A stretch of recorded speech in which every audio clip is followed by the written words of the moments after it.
There's a particular feeling I've come to recognize. It happens when my phone lights up. A name appears on the screen, and before I've even decided whether to look, something in my chest just sinks. Not because I don't care about this person, but because I already know. I already know this is going to cost me something. And sometimes I don't look at the message straight away. I leave it there. And in that gap, in the time between the notification and actually opening it, my mind has already built whole narratives. What could this be about? What are they going to need? What am I going to have to navigate? What's the situation I'm about to step into? How bad could this be? How long is this going to take?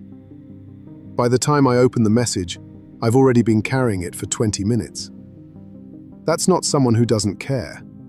That's someone who has cared for so long, for so many people, that even the anticipation of being needed has become a source of dread. And here's what's interesting about that. Because it's not every name. There are people whose name appears on my phone and something in me lifts.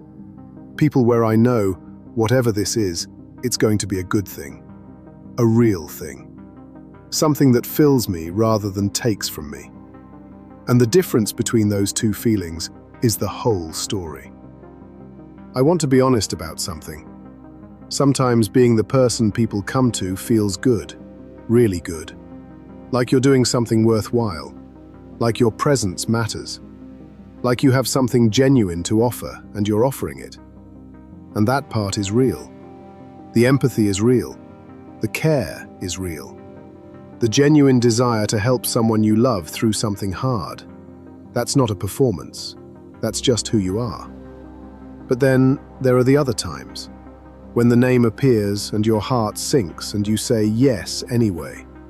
Not because you want to, because you're afraid of what happens if you don't. Afraid of being seen as someone who doesn't care. Afraid of the awkwardness, the guilt, the uncomfortable conversation that comes with saying, I can't right now. And so you say yes. But here's the thing. It's not that one yes that depletes you. It's the accumulation of all the previous ones. Years of yeses that came from fear rather than choice. Years of absorbing and stabilizing and managing and smoothing over. That's why the dread is already there before you've even opened the message. The tank was already running low. That name appearing is just another draw on something that was never properly replenished.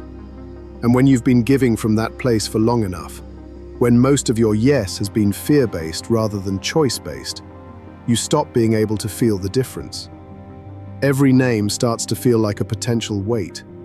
Even the people who genuinely fill you up start to feel like a risk, because your nervous system stopped trusting that giving could ever just feel good. There's a layer of my personality, and I want to be careful how I say this because it's not all of me.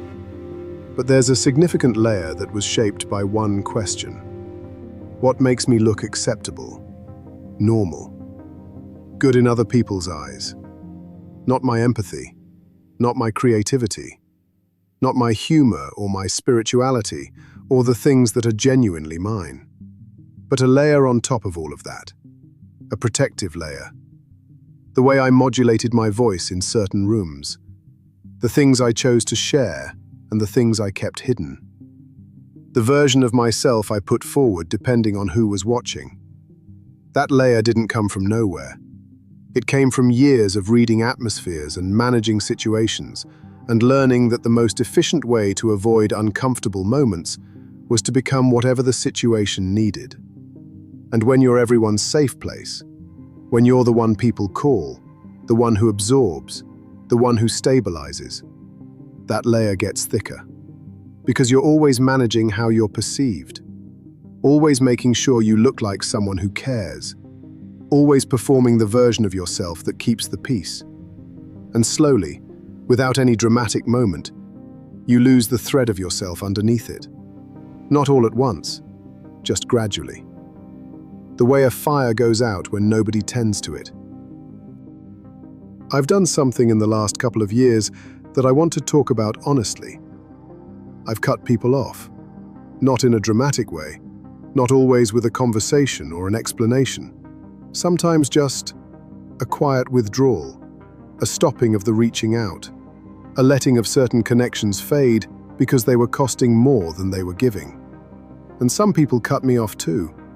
When I stopped being as available, when I stopped absorbing as much, when the version of me they were used to started to change. And I won't pretend that didn't hurt, because it did. But here's what's on the other side of it. A smaller list, a much smaller list. And the people on it, the ones who are still there, they're there because something real exists between us. Not obligation, not habit, not fear on either side, just genuine connection. People I actually vibe with. People whose name appears on my phone and something in me lifts. And when the list grows, and it will grow, it'll grow with people like that. Not with people who need me to be their safe place while offering nothing in return. Because you can't be a safe place for anyone else if you've never learned to be one for yourself. And I'm still learning that, but I'm learning it. When a name appears on your phone, does something in you lift or sink? You don't have to explain why, just notice it.